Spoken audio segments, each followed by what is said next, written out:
जैसा कि आप देख यहाँ चल रही हैं। कल रामकेश निषाद जल शक्ति राज्य मंत्री ने जगह जगह भ्रमण किया और भ्रमण के साथ स्वास्थ्य विभाग की टीम और खाने की सामग्री के साथ जो व्यवस्थाएं की जा रही थी। हिंदी खबर इस समय जनपद बांदा से लगभग 30 से 35 किलोमीटर दूर चिल्ला बॉर्डर पर है और चिल्ला बॉर्डर के यहाँ पर ये तारा गांव है। यहाँ पर देखा गया कि गांव की स्थितियां कैसे हैं और एनडीआरएफ की टीम कैसे लोगों का बचाव कर रही है, उसको लेकर हम उन्हीं से बात कर ले रहे हैं। क्योंकि लगातार हम कल जब भ्रमण कर रहे थे तो कैसी समस्या थी, क्योंकि ग्रामीण जो क्षेत्र के लोग थे वो काफ़ी ज़्यादा समस्या से ग्रसित थे और उन्होंने बताया कि यहाँ पर खाने पीने की समस्या बहुत कम है, अधिकारी भी बहुत कम आ रहे हैं, लेकिन बचाव कार्य कितना है उन्हीं से बात करते हैं। भैया, आप यहाँ पर जनपद बांदा में हैं, यहाँ पर आए हुए हैं, कैसी देखते हैं बचाव की व्यवस्था? बचाव की व्यवस्था बढ़िया है। अभी सुबह से हम लोग लगे हुए हैं लगातार, और जो है एसडीआरएफ की हमारी पूरी टीम जो है यहाँ पर है और लोगों का रेस्क्यू किया जा रहा है।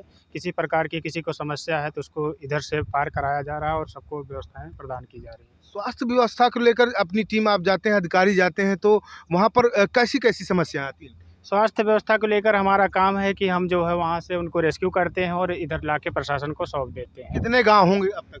अब तक जो है 3-4 गांव से हम लोगों को ले आए और जो है लाके छोड़े। आप लोगों की कितनी टीम लगी है? हमारी एक टीम आई है जिसमें हमारे लगभग 30 जवान हैं, सब अपना कार्य कर रहे हैं। सुबह से लग जाते हैं। हाँ, सुबह से कितने दिन हो गए?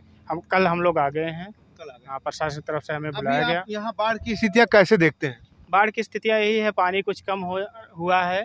अगर बारिश नहीं हुआ तो हो सकता है बाढ़ कुछ कम हो जाए, लेकिन अगर बारिश होगा तो हो सकता है बाढ़ और भी कुछ दिन रहे। तो ये हमारे साथ थे, उन्होंने बताया कि अगर बारिश होती है, लेकिन एक सबसे बड़ी बात यह है कि अगर इसी तरह बारिश होती रही और मध्य प्रदेश से अगर बारिश नहीं रुकी तो उत्तर प्रदेश में नदियों का उफान देखने को मिलेगा और उसके बाद से आम जनता क्या होगा ये देखने वाली है। हालांकि उत्तर प्रदेश सरकार ने 11 टीम का जो चयन किया, उसमें से जनपद बांदा के जो जल शक्ति राज्य मंत्री हैं रामकेश निषाद, वो उनको हमीरपुर मिला है और जनपद बांदा में नंद गोपाल नंदी को भ्रमण क्षेत्र का पूरे क्षेत्र का व्यवस्था के लिए मिला हुआ है। अब देखने वाली बात होती है कि इस बाढ़ से कैसे लोगों को निजात दिलाई जा सकती है। बांदा से हिमांशु शुक्ला, हिंदी खबर के लिए। प्रदेश यूपी के कई जिले बाढ़ से प्रभावित हैं और हम जहां खड़े हैं वह भी जिला बाढ़ से प्रभावित माना जाता है। इस समय हम खड़े हैं सीतापुर के विकास खंड रेवसा के रतनगंज गांव में, जो अक्सर कई सालों से बाढ़ से प्रभावित होता आ रहा है। और हम आपको दिखा दें, अपने सहयोगी से कहेंगे सबसे पहले कि वो दिखाएं कि यहाँ पर देख सकते हैं कि ये जो बाढ़ का पानी है, हालांकि अभी जल स्तर बढ़ा नहीं है, लेकिन जैसे जैसे शारदा और बनबसा बैराज से पानी छोड़ा जा रहा है और जो भीषण बरसात हो रही है, उसको देखते हुए आगे यहाँ पर बाढ़ के आसार बनने के पूरे चांसेज हैं। हमारे साथ कुछ लोग मौजूद हैं, हम उनसे बात करेंगे। यहाँ पर अक्सर बाढ़ के हालात देखे जाते हैं, प्रशासन की क्या तैयारियां रहती है? प्रशासन की तैयारी सर यहाँ कोई नहीं रहती है। सबसे बड़ी समस्या यहाँ पे जब बाढ़ आती है तब बोरी लगाई जाती है, वरना कोई अधिकारी यहाँ पे नहीं आता है। अभी फिलहाल जल स्तर बढ़ रहा है जी, अभी कोई तैयारियां सिंचाई विभाग की तरफ से हो रही नहीं? कोई तैयारियां नहीं है यहाँ पे जो है, और बाढ़ आती है लोग परेशान हो जाते हैं। और नदी कटान में जो है 28 घर पिछला कटे थे, जिसमें कुछ लोगों को पेमेंट मिला था, कुछ लोगों को नहीं मिला था। हम और आपसे जानना चाहेंगे भाई साहब, एक मिनट, हम आपसे जानना चाहेंगे पिछले जो घर कटे थे तो कुछ हमको दिखाई बताइए कि कैसे कहाँ कहाँ घर कटे थे? इसी नदी में समाई थे? इसी नदी में सब समा गए थे, मस्जिद कटी थी, पूरे मकान थे यहाँ से वहां तक सब कट हम गए थे। सहयोगी से कहेंगे एक बार दिखाएं, जैसा कि भैया बता रहे हैं कि ये जो नदी के आसपास का जो क्षेत्र है, इसी में लगभग 28 घर समाहित हो चुके हैं। जी, फिर आगे। सबसे बड़ी समस्या है जो यहाँ पे आवाज उठाता है उसके ऊपर केस लिख दिया जाता है और उसको धमकाया जाता है, इसीलिए सर हम लोग नहीं बोलते हैं। ये रतनगंज गांव में हम लोग खड़े हैं और ये पूरा गांव कटान पे है।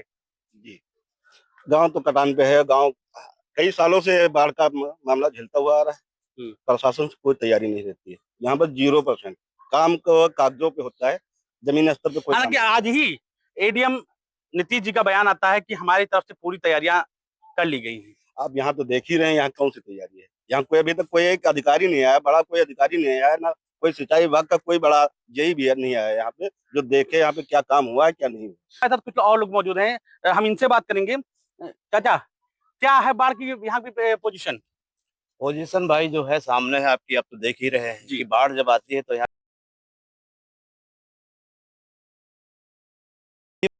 परेशान है, क्योंकि पिछले साल जो है जब कटान हुआ था हमारे गांव में तो 28-30 के आसपास जो है मकान कटे थे जी। जिसमें कुछ लोगों को पैसा मिला था। जैसे घर के अंदर 4 सदस्य रह रहे हैं तो उनमें 4 फैमिली है तो एक फैमिली को मिला पैसा, 3 फैमिली को पैसा नहीं मिला। कारण ये है कि वो ना दौड़ सके ना किसी से कह सके, इसलिए उनको पैसा नहीं मिला। और हमारे गांव में कुछ ऐसे लोग थे बेचारे जिनका अभी तक जो है घर कट गया है नदी में, आज तक वो मड़ैया नहीं डाल पाए। वो लोग इस समय कहाँ पर हैं? रोड पे जो है तिरपाल डाले हैं, उनको प्रशासन से कोई मदद नहीं मिली? कोई मदद नहीं मिली। घर कटे थे, अभी तक कुछ लोगों को मुआवजा मिला है, कुछ लोगों को नहीं मिला है।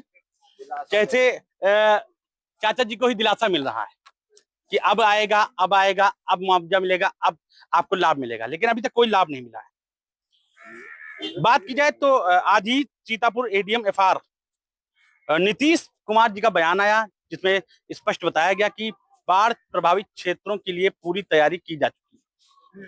लेकिन जैसा कि रतनगंज के गांव के लोग बता रहे हैं कि यहाँ पर जल स्तर धीरे धीरे बढ़ रहा है, लेकिन बाढ़ से संबंधित सिंचाई विभाग अभी तक यहाँ दस्तक नहीं दे रहा है। वह तब आएगा जब बाढ़ आ जाएगी, कटान शुरू हो जाएगा, मकान बहने लगेंगे, तब बाढ़ प्रभावित जो क्षेत्र हैं सिंचाई विभाग वहां पहुंचता है। तो ऐसे में लोग कहां बसेंगे, कहां जाएंगे, क्या करेंगे? हालांकि प्रशासन पूरी व्यवस्था में लगा है, लेकिन आखिर प्रशासन, जो लोग कह रहे हैं प्रशासन उन तक क्यों नहीं पहुंच पा रहा है, क्या कारण है, या आगे मालूम होगा। सीतापुर से कैमरा पर्सन मनीष शर्मा के साथ सुनील तिवारी, हिंदी खबर। हमीरपुर जिला 2 नदियों से घिरा हुआ है। दोनों ही नदियां खतरे के निशान के ऊपर चल रही थी, तो अब कहीं जा करके खतरे के निशान के बराबर चल रहे हैं। तो ऐसे में जो लोग घेरों में रुक गए थे अपने घर गृहस्थी के सामान की सुरक्षा के लिए, वो लोग भी मौजूद है। उनके साथ साथ जो लोग राहत कैंपों में रह रहे थे वो लोग भी वापसी अपने घर लौटे हैं, तो वो भी यहाँ पे मौजूद हैं। फिलहाल अभी बात करते हैं जो यहाँ पे डेरों में फंस गए थे और डेरों में रहे। ये कैसे आपका जीवन? हम अपना 4 दिन ऊपर रख दिया था बच्चियों में, जैसे जहाँ हमारी जगह मिली उसे अन्नी बन्नी बांध करके रख दिया है। ये होता है हमारी समस्या कि हम पैर ना जाए, हम अपना निकल गए। आप बाढ़ के समय पे आप यहाँ पे रहे जब पानी कई 2 मीटर की ऊपर पहुँच गया यहाँ पे? सर यहाँ बाढ़ पीरियड में सर हम यहाँ मौके में मौजूद रहे, अपने घर के मकानों में रहे। जो हमें मोदी आवाज़ दी है, मोदी ने, सरकार ने जो हमको आवाज़ दी है। मेरा देवेश कुमार निषाद है। सबसे पहले आपके चैनल को धन्यवाद। क्या बाढ़ से आप प्रभावित रहे हैं, आपका घर बाढ़ में आया है, क्या कहना चाहेंगे? क्या कुछ समस्याएं इस बीच आपके सामने आई, क्या आपने इस बाढ़ में खोया? सर हम लोगों ने बाढ़ में सबसे पहले हमारी फसलें नष्ट हो गई, जैसे मूंग है, तिली है, मूंगफली है और ज्वार है, बाजरा है, सारी फसलें चली गई। इसके बाद में हम लोग अपना सामान भी हमारा चला गया और हमारे सर घर भी डूब गए। और इसके बाद हम लोग राहत शिविर में समाज सेवी के नाते होने के नाते हम लोग डिग्री कॉलेज भी गए। वहाँ का प्रशासन जो है हम लोगों के साथ में बहुत गलत किया और सर हम लोगों को अरेस्ट भी किया और मतलब हम लोगों को बासी पूड़ियाँ खिलाई गई। अपनी बात कह रहे थे, आज हम लोगों को दबाया गया, मुकदमे लगाए गए। सरकारी आवास के नाम पे लेखपाल को 5,000 रुपये दिए गए और ऐसे 5,000 रुपये और दिए गए, जिसको लेकर के इनने पूरे 10,000 रुपये टोटल सरकारी आवास के नाम के दिए, लेकिन अभी तक लिस्ट में इनका नाम नहीं आया। और आप देख सकते हैं ये इनका कच्चा मकान है, जो कि इस टाइम जो आप देख पा रहे हैं हर प्रदेश में, हर गांव में, हर जगह सरकारी योजना का लाभ ले रहे हैं लोग, सरकारी आवास का लाभ ले रहे हैं। लेकिन हमीरपुर के डेरा के वार्ड नंबर 8 चूरामन के डेरे में आपने सुना क्या कुछ बाढ़ पीड़ितों ने अपनी बात बताई हिंदी खबर के सामने। हमीरपुर से विकास सिंह, हिंदी खबर। वाराणसी में गंगा का जल तांडव देखने को मिल रहा है। इस समय जो हमारी मौजूदगी है वो वाराणसी के रमना क्षेत्र में है। सबसे पहले हम आपको तस्वीरें दिखा दें। देख सकते हैं जहां जहां आपकी नजरें जाएंगी खाली पानी ही पानी नजर आ रहा है। देख सकते हैं मकान लगभग वो पूरे अब जल में समाते दिख रहे हैं।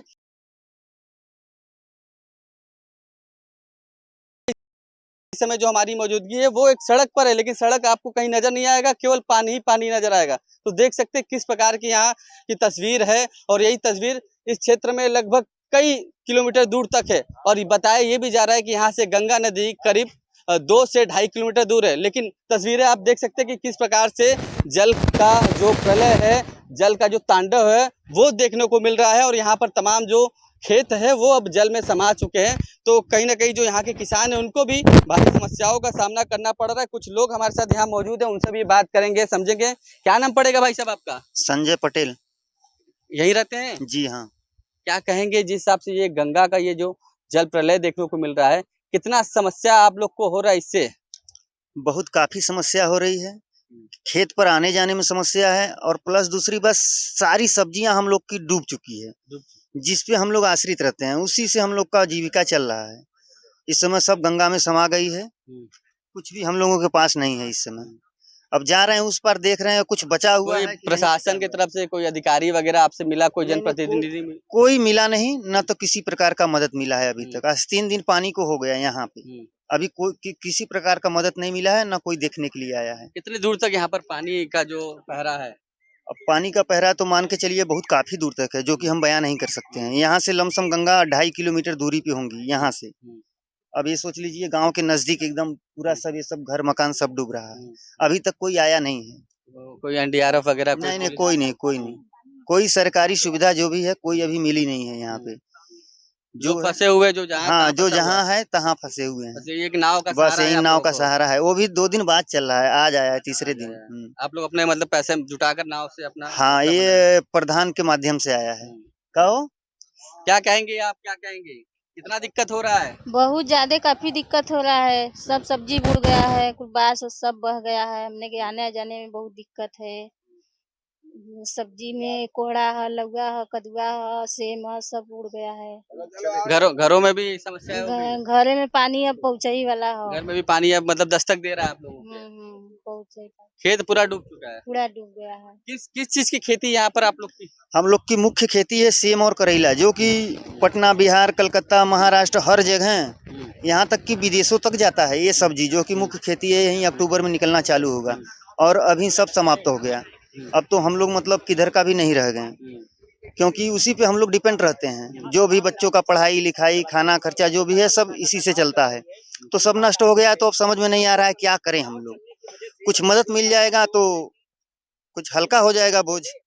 बिल्कुल, देखिए तस्वीरें देख सकते हैं आप, किस तरह से डराने वाली तस्वीर है। और यहाँ का आप नज़ारा देख सकते हैं कि चारों तरफ पानी ही पानी है। अब जो यहाँ के जो लोग हैं, जो बासिंदे हैं, जो यहाँ के किसान हैं, वो भारी परेशानियों का उन्हें सामना करना पड़ रहा है। तमाम जो घर है उसमें लोग फंसे हुए हैं और लोगों का ये भी कहना है कि यहाँ पर अभी तक इन लोगों को किसी प्रकार की कोई मदद नहीं मिली है। हिंदी खबर के लिए वाराणसी से सत्येंद्र कुमार नंदा। प्रयागराज के संगम नगरी में गंगा और यमुना अब पूरे तरीके से रौद्र रूप में आ चुकी है और इस वक्त हम एनडीआरएफ की टीम के साथ एक बार फिर से उन रिहायशी और निचले इलाकों में पहुंच रहे हैं जहां पर गंगा और यमुना का जल स्तर ने तबाही मचा रखी है। तस्वीरों में आप देखिए कि ठीक मेरे सामने ये पूरा रिहायशी इलाका है जिसे छोटा बघाड़ा कहा जाता है और इस छोटे बघाड़े में आप देखिए कि 3-3 मंजिल के जो मकान बने हैं वो पूरी तरीके से अब डूब चुके हैं। यानी कि जिस तरह से गंगा और यमुना का जल स्तर बढ़ा है, अब पानी लोगों के घरों तक धीरे धीरे पहुंच चुका है और एनडीआरएफ की टीम अब तक हजारों लोगों से ज्यादा लोगों को रेस्क्यू करके उनको घर से बाहर निकाल कर उनको बाढ़ राहत शिविर केंद्र में पहुंचाया है। तो तस्वीरों में आप देखिए कि जहां तक आपकी नजर जाएगी आपको पूरा इलाका ये पानी से जलमग्न होता हुआ नजर आएगा। मकान देखिए कि यहाँ पर कितने खूबसूरत जो मकान बने हैं वो भी पूरी तरीके से पानी के आगोश में समा चुके हैं। यानी कि अगर हम बात करें गंगा और यमुना का जल स्तर में जिस तरह से 3 से 4 दिनों में वृद्धि हुई है, रिहायशी इलाके में जो लोग रह रहे हैं उनको काफ़ी दिक्कतों का सामना करना पड़ रहा है। हालांकि एनडीआरएफ की टीम, एसडीआरएफ की टीम और साथ ही साथ जल पुलिस की टीम ने जो यहाँ पर काम किया है, हिंदी खबर उनको सलाम करता है। और आप देखिए कि हम जैसे जैसे नज़दीक पहुँच रहे हैं रिहायशी इलाकों में, आप देख सकते हैं कि पानी किस कदर लोगों के दूसरी मंजिल तक पहुंच गया है और लोग अब छतों पर रहने के लिए मजबूर हो गए हैं। हालांकि आज की अगर हम बात करें, ताज़ा अपडेट की बात करें, तो आज गंगा और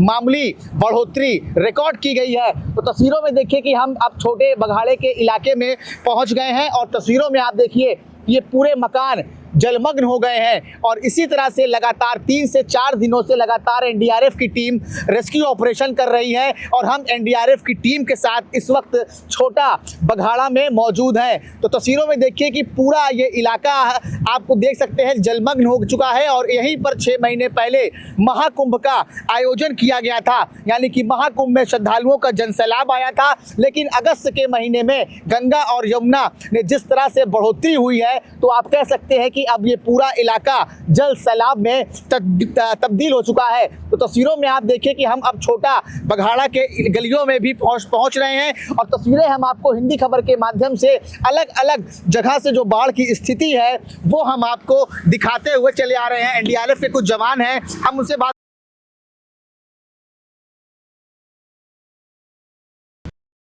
हमारे अधिकारी बात करेंगे। अधिकारी बात करेंगे, हालांकि इनके अधिकारी बात करेंगे, वो भी हमारे साथ है नहीं, लेकिन हम आपको जो नज़ारा दिखा रहे हैं, आप देख सकते हैं कि पूरे इलाका ये जलमग्न हो चुका है। और ये जो छोटा बघाड़ा का इलाका है, देखिए लोग अब अपने घरों पर रहने के लिए मजबूर हैं। हालांकि ये छोटा बघाड़ा जो है वो स्टूडेंट के लिए जाना जाता है, क्योंकि यहाँ पर स्टूडेंट कई जिलों से आकर रहते हैं और किराए का कमरा लेकर पढ़ाई करते हैं, परीक्षा की तैयारी करते हैं। हालांकि प्रशासन की तरफ से अब इनको पूरी तरीके से खाली करा दिया गया है। तो कुल मिलाकर अगर हम बात करें तो प्रशासन की तरफ से 26 बाढ़ राहत शिविर केंद्र बनाए गए हैं, 88 बाढ़ चौकियां बनाई गई हैं। एनडीआरएफ की टीम को, एसडीआरएफ की टीम को और जल पुलिस की टीम को 24 घंटे अलर्ट रहने के निर्देश दिए गए हैं। सौरभ मिश्रा, हिंदी खबर, प्रयागराज।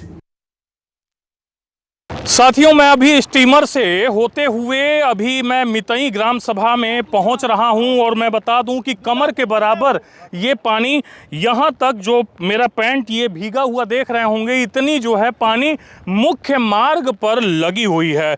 और यही जो है कुछ लोग अपने रोज़मर्रा के सामानों को लेकर गांव में आ रहे हैं। कई लोग तो दवाइयां हाथों में लिए हुए नज़र आते हैं। हमारे साथ में एक भाई साहब हैं, मैं इनसे बात करना चाहूँगा।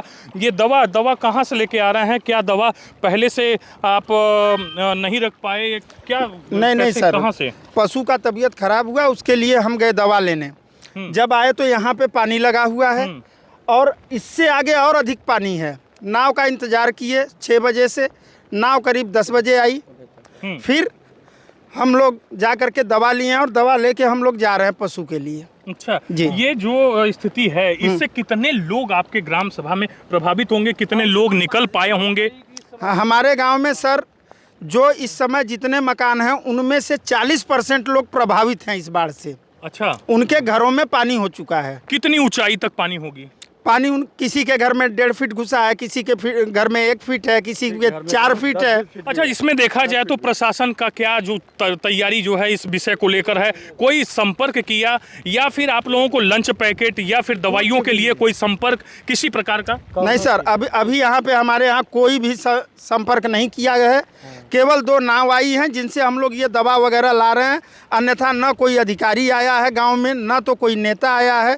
कोई ऐसा हमारे पास नहीं आया कि हाँ आप लोग को क्या दिक्कत है, क्या परेशानी है। बाकी तो आप देख ही रहे हैं, नीचे पानी ऊपर पानी, बीच में हैं हम लोग और हम लोग भी पानी का ही सहारे से चल रहे हैं। मैं बता दूं, नीचे जो पानी देख रहे हैं और ऊपर से भी पानी पड़ रहा है, जिसको हम लोग जो है अभी गांव में चल रहे हैं और गांव की स्थिति वो दिखाने का मैं प्रयास करूंगा कि उन घरों में, जिन घरों में पानी गया हुआ है, तमाम ऐसी औरतें भी हैं जो प्रेगनेंसी के दरमियान जो है इस बाढ़ से जूझ रही हैं और तमाम संपर्क के बाद 1-2 दिन बाद यहाँ पर राहत स्टीमर भेजी जा रही है। इस विषय को लेकर जो है प्रशासन कहीं ना कहीं अपनी सतर्कता बढ़ाए, जिससे इन परिवारों को राहत मिल सके। हिंदी खबर के लिए भानु प्रताप सिंह, मिर्जापुर।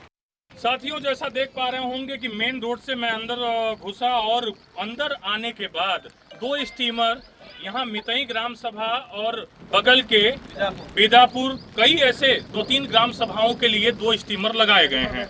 लोग यहाँ इंतजार भी कर रहे हैं पानी में खड़ा होकर कि कब वो स्टीमर आए और मैं अपने घर को जाऊं। स्थिति में बता दूं कि रोजमर्रा के सामान को लोग भी लेने में कहीं न कहीं वो समय लग पाया लोगों को, जिसकी वजह से लोग रोजमर्रा के सामान को लेकर पुनः अपने घर में जा रहे हैं। वहीं घर से भी हैं जो बहुत कठिन स्थिति में स्वास्थ्य के लिए जाती नजर आ रही हैं। ये बूढ़ा बाढ़ आई गया, सब लोग ऊपर हैं,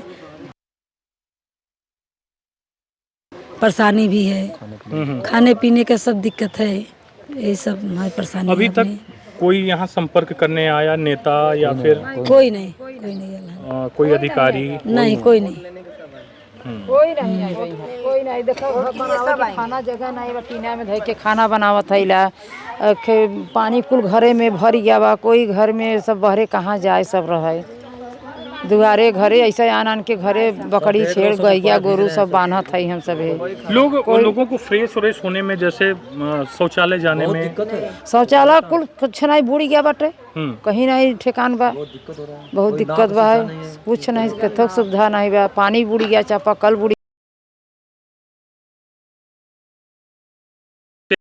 नल से। हाँ, पनिया तो कहीं से लिया के पीबे करब, पनिया बिना तो मरब ना। कहाँ से ला रही हैं पानी? उधर बा।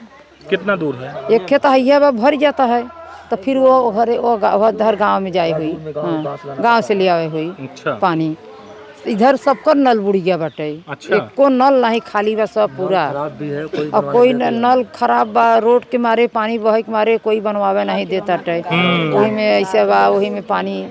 कुछ यहाँ पर हमारे साथ वो नौजवान बच्चे हैं जो अभी हमें लगता है कि अभी तो वोट वोट नहीं दिए होंगे कभी? नहीं। अच्छा, पहली बार। उम्र क्या होगी आप लोगों की? हमारी 15। हाँ, 15 साल, 17 साल। कितनी उम्र है? 14 साल। तो इन जो है बच्चों से भी जानते हैं कि वाकई में इनकी पढ़ाई लिखाई पर क्या इफेक्ट पड़ रहा है इस बाढ़ की वजह से, क्या लगता है? स्कूल नहीं जा पा रहे हैं, ये रास्ता सब डूब गया है और हम लोग को खाने पीने में प्रॉब्लम हो रहा है बहुत। और यहाँ पर अभी कोई नेता भी प्रेता भी कोई नहीं आया है, और वोट लेने के लिए जरूर आते हैं सब लोग।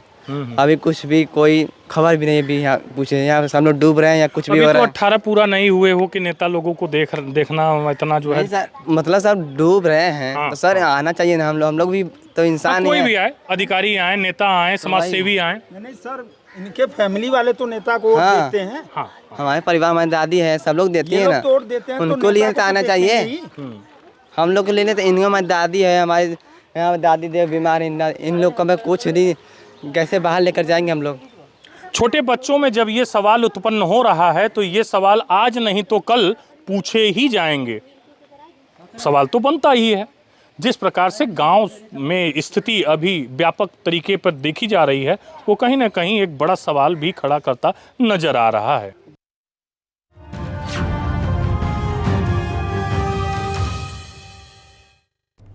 आगे बढ़ जाते हैं। पूर्व राज्यपाल सत्यपाल मलिक का निधन और आरएमएल अस्पताल में सत्यपाल मलिक का निधन हो गया है।